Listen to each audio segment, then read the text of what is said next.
Hello दोस्तों, आपको स्वागत है रंजीत सिंह ट्यूटोरियल में।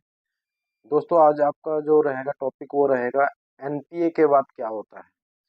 दोस्तों, एनपीए के बाद क्या होता है, हमारे व्यूअर का क्वेश्चन आ रहे थे तो मैंने बोला वीडियो बना लेते हैं, इससे आपको पता लग जाएगा कि एनपीए के बाद क्या होता है। जब आपका अकाउंट जो है एनपीए हो जाता है, जो मैंने आपको पहले भी वीडियो में बता रखा है, 3 महीने बाद एनपीए होता है। एनपीए होने में 3 मंथ लगते हैं।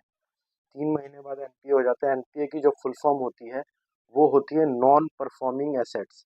नॉन परफॉर्मिंग एसेट्स मतलब होता है कि आपका जो अकाउंट है वो 3 महीने बाद एनपीए हुआ और बैंक ने उसको अपने खाते से हटा दिया कि ये पैसे मर गए, तो एनपीए हो जाता है, जिसे राइट ऑफ भी कहा जाता है। राइट ऑफ 7-8 महीने में चला जाता है। ज़्यादातर जो वर्ड यूज होता है वो होता है एनपीए और राइट ऑफ। क्या होता है, जब बैंक वालों का फोन आता है वो बोलते हैं आप पेमेंट कर दीजिए, नहीं तो आपका अकाउंट एनपीए हो जाएगा। जिसको पता नहीं होता वो सोचता है एनपीए होने के बाद कोई मतलब आपका कानूनी कार्रवाई होगी या होगी, लेकिन ऐसा नहीं होता, वो नहीं होता। बैंक वाले फोन करते हैं, हेलो सर, आपका अमाउंट जो है एनपीए हो जाएगा। तो एनपीए तो अगर जैसे रंजीत सिंह मान लीजिए कस्टमर रंजीत हुआ, हुआ, जैसे मैं बोलता हूँ कि सर आरटीपी डाल दीजिए एनपीए। हाँ, एनपीए तो कोई बात नहीं, एनपीए के बाद ही तो राइट ऑफ में जाने के बाद सेटलमेंट होगा। तो आप एनपीए, तो आप जो कस्टमर रंजीत होता है वो आपका डायरेक्ट बात कर लेता है, उसे आप पता है कि आरटीपी क्या है, एनपीए क्या है, तो इसीलिए वीडियो बना रहा हूँ। एनपीए होने के बाद कुछ नहीं होता। ये क्या करते हैं, ये एजेंसी को केस देते हैं बैंक वाले, और एक एजेंसी के पास जो केस रुकता है वो 3 महीने तक रुकता है। मैं अपने एक्सपीरियंस से कह पा रहा हूँ, ये जो केस रुकता है 3 महीने तक रुकता है एक एजेंसी के पास।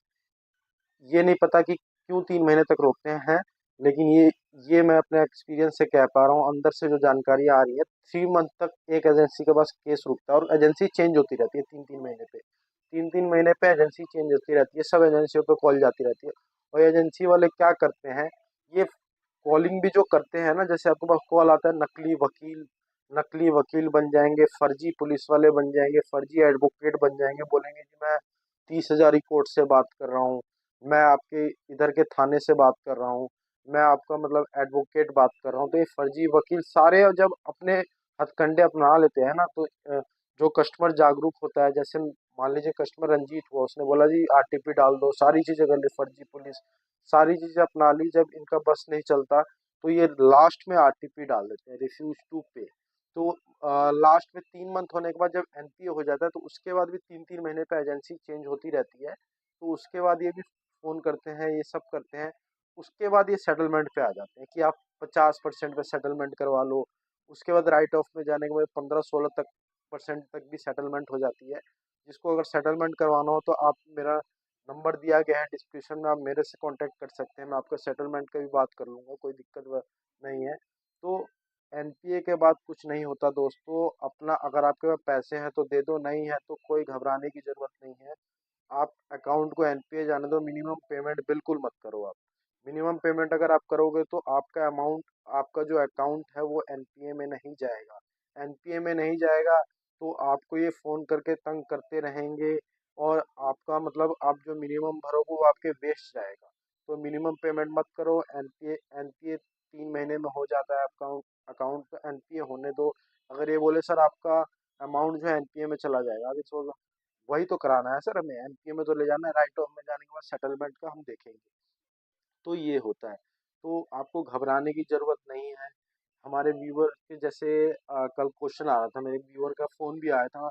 आजकल मेरे को फ़ोन भी बहुत ज़्यादा आने लगे हैं व्यूअरों को, तो ये वीडियो बनानी मुश्किल हो पाती है।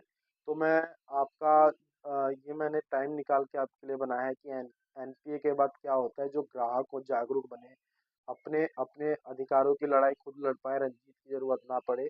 बस आपको मैं अपने अधिकार बता रहा हूँ। तो बस आप ये जानिए, आपको कोई घबराने की ज़रूरत नहीं है।